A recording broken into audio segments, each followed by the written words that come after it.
Hi, my name is Sydney Armstrong, and I've always been fascinated with Ellis Island. Could you imagine leaving the home and the country that you have known your whole life to get on a ship and go someplace completely new? I certainly cannot. The millions of immigrants who did come to the U.S. had to enter through Ellis Island.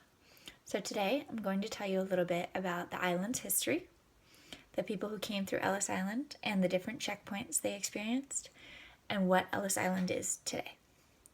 Ellis Island wasn't always known as Ellis Island. According to libertyellisfoundation.org, it had many nicknames such as Oyster Island, Gull Island, and Dryry Island. In 1808, the federal government purchased the island from the state of New York, and the island was cleared for fortification. While under construction, it was decided that the fort would be named Fort Gibson, after the U.S. Army officer who died during the war. As immigrants from Europe began to flood the U.S. borders, the federal government had to get involved. In 1892, Ellis Island became the first federal immigration station in order to handle the large masses of people entering the country.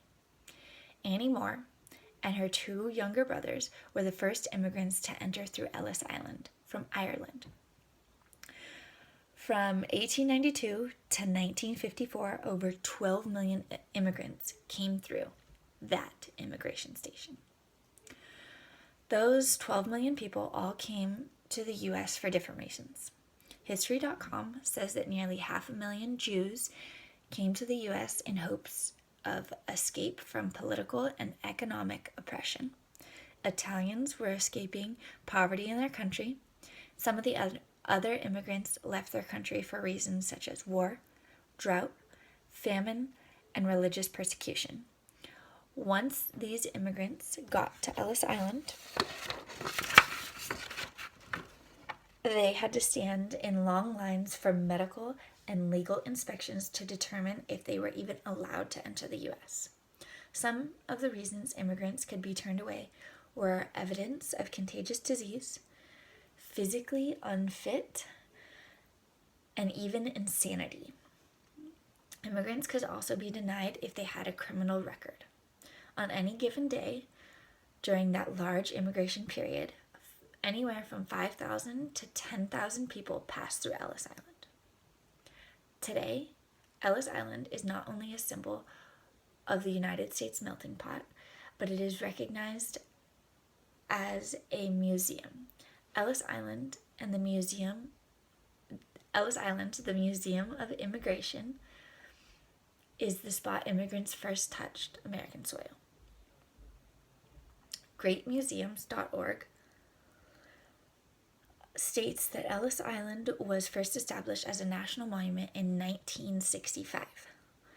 After years of restoration work on the building, it was reopened as the Ellis Island Immigration Museum, a place that not only displayed history, but was a part of history.